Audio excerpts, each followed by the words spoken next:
When my mom told me to cancel my wedding because the money should go to your sister, I honestly thought she was joking. Like, I actually laughed at first. But when she didn't even crack a smile and just stared at me with that tight, lipped expression she always gets when she's about to drop some insane demand, my stomach sank. She was serious. My own mother wanted me to give up the happiest day of my life for my sister. Tell me, would you have done that? Would you cancel your wedding so your sister could have the money instead? Okay, let me start from the beginning because this whole situation didn't happen overnight. My name's Emily, I'm 27, and I've been with my say Jason, for almost 5 years. We met in college. He was the funny, quiet guy who sat in the back of my economics class and always made sarcastic comments under his breath. I loved that about him. We started dating, graduated together, and when he proposed last year, I thought, this is it. This is my happy ending. I wanted a simple but beautiful wedding, nothing over the top. Just close friends, family, and a small reception in the countryside. Now, I have one younger sister, Hannah.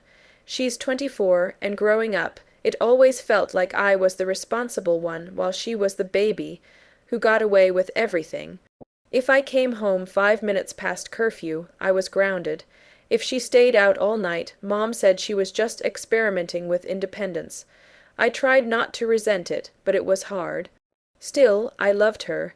She was my sister. My parents aren't rich, but they're comfortable. My dad works in finance, and my mom's a teacher. They'd always said they'd help both of us with big life milestones, college, weddings, things like that. So when I got engaged, Mom and Dad offered to contribute $15 zero toward our wedding. Jason and I were grateful. We added our savings and budgeted carefully.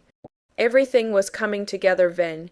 You booked, dress ordered, caterer set, invitations sent, and then Hannah dropped a bomb. She'd been dating this guy, Tyler, for about 6 months. I'd met him twice, and let's just say he wasn't exactly the most dependable human being. He hopped from job to job, always had some business idea that never went anywhere, and he seemed way too comfortable letting Hannah pay for everything. I didn't judge, okay, I did a little, but she seemed happy, so whatever. But then one Sunday during family dinner, she announces she's pregnant. Everyone goes silent. Mom's hand flies to her chest, Dad chokes on his drink, and Hannah's just sitting there, grinning like she's just told us she got a promotion. Mom's first question wasn't even, "Are you okay?" It was, "So, are you two going to get married?" And Hannah shrugs and says, "We want to, but we can't afford it right now." That was the first red flag for me. The second came 2 weeks later when Mom called me out of the blue. I was at work, asleep from staring at spreadsheets all day, when she says, "Honey, I've been thinking. Maybe it would make sense to postpone your wedding." I thought she was talking about logistics, like maybe there was a conflict with the venue or something. But no. She goes, "Well, with your sister's situation, it would really help if we could redirect the money we set aside for your wedding toward hers. They want to get married before the baby's born, and, well, family comes first." I swear my brain just shut off for a second. I said, "Mom, you can't be serious. You promised that money for our wedding." And she replied, completely calm, "Yes, but your sister needs it more right now."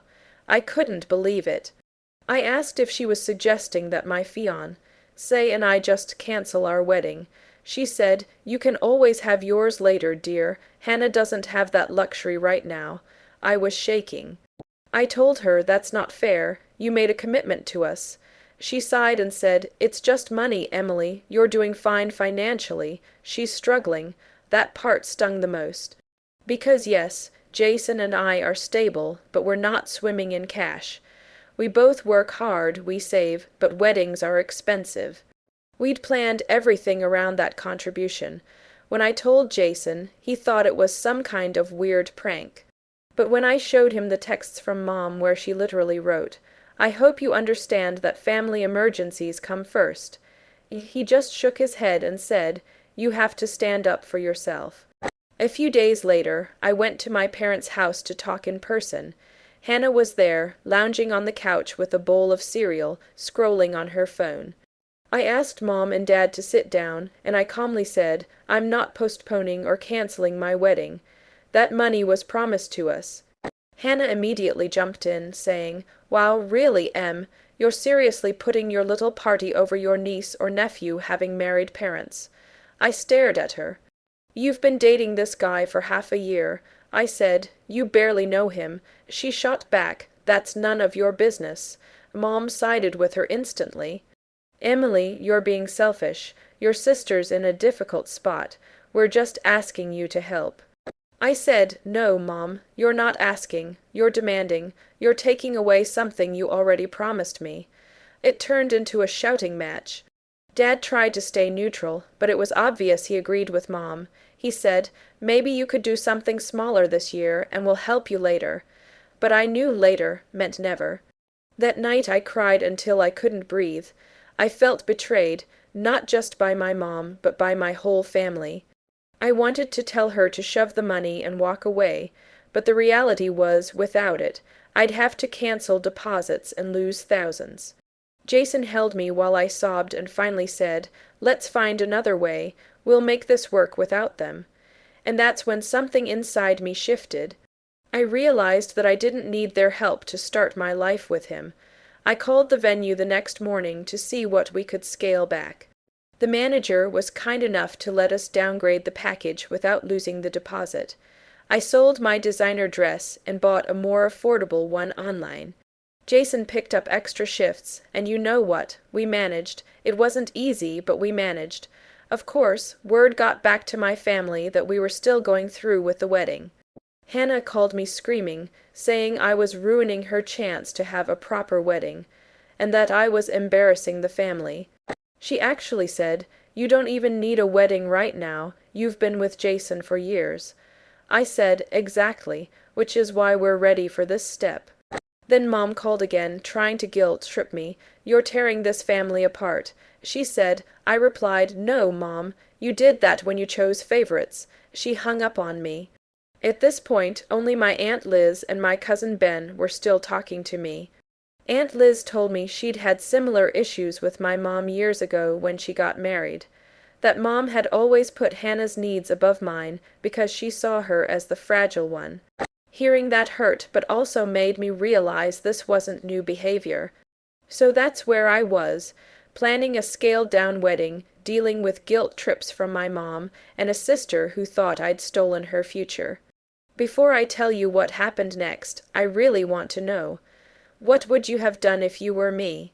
Would you have canceled your wedding to give the money to your pregnant sister? Or would you have stood your ground like I did? Because honestly, at this point, I didn't know if I was being strong or just stubborn. Anyway, the weeks leading up to the wedding were chaos. My parents stopped returning my calls. I didn't even know if they were going to show up. Jason's parents were furious on my behalf. His mom actually offered to cover what my parents had promised, but I refused. I didn't want anyone else to feel responsible for my family's mess. Then, 3 days before the wedding, I got a text from Hannah. If you had any decency, you'd cancel that sham wedding. You're disgusting. I stared at my phone, hands trembling. I didn't reply. I just blocked her number. The wedding day arrived, and despite everything, it was beautiful. We held it at a small botanical garden just outside the city. The weather was perfect, sunny with a soft breeze that made my veil flutter like something out of a movie. I kept waiting for my parents to walk in, but they never did. Not even a message. When I walked down the aisle, Jason looked at me like I was the only person in the world. I felt calm for the first time in months. We exchanged vows we'd written ourselves, and as I said mine, I realized something powerful. Family isn't about blood. It's about the people who choose to stand by you. After the ceremony, my Aunt Liz came up to me, hugged me tight, and said, You did the right thing. That meant more than she'll ever know. But the story doesn't end there. 2 weeks after the wedding, I got a call from my dad. He sounded tired. He said, Your mom's upset. She feels like you excluded us. I laughed bitterly and said she excluded herself. He sighed and said, "Maybe you can try to make peace. Your sister's having a hard time." I asked, "Is she even married?" And he hesitated before admitting no. Tyler backed out. Apparently, after all that drama, Tyler bailed 2 weeks before their rushed wedding. He told Hannah he wasn't ready to settle down. My mom was devastated, not for Hannah's heartbreak, but because now she had to deal with the embarrassment. I felt bad for my sister, I really did, but part of me also thought, this is exactly why I refuse to cancel my wedding. You can't build your life around other people's mistakes. A few months passed before I saw my mom again. She showed up at our apartment unannounced, holding a bag of baby clothes. She said Hannah had moved back home with the baby and that things were hard. I offered to help in small ways babysitting, sending gifts, but I told her flat out that I wasn't giving any more money. She nodded but looked at me with that disappointed face again, like I'd failed her by not sacrificing myself for the family. Jason was in the other room, and when Mom left, he came out and said, "You did the right thing. Don't let her rewrite what happened." He was right. Because even though I still felt guilty sometimes, deep down, I knew that if I'd given in, I'd always be expected to do it again. Hannah eventually got back on her feet. She found a job, started therapy, and focused on being a mom. We've slowly started talking again, though it's still awkward. She apologized once, kind of half-heartedly, saying, "I guess I was just jealous that your life was working out." I told her, "You don't have to compare, we're on different paths." Mom still tries to bring it up sometimes, usually when she's had a glass of wine. She'll say things like, "I just wish the family hadn't gotten so divided." And I'll calmly remind her, then maybe don't pick favorites. Looking back now, I realize how much that situation changed me. Before, I would have done anything to keep the peace, to make my mom proud, to keep my family together. But now, I know my worth. I know that boundaries don't make you cruel, they make you sane. My wedding might not have been the huge picture, perfect event I once imagined, but it was real, it was ours, and it marked the beginning of a life built on mutual respect, not manipulation.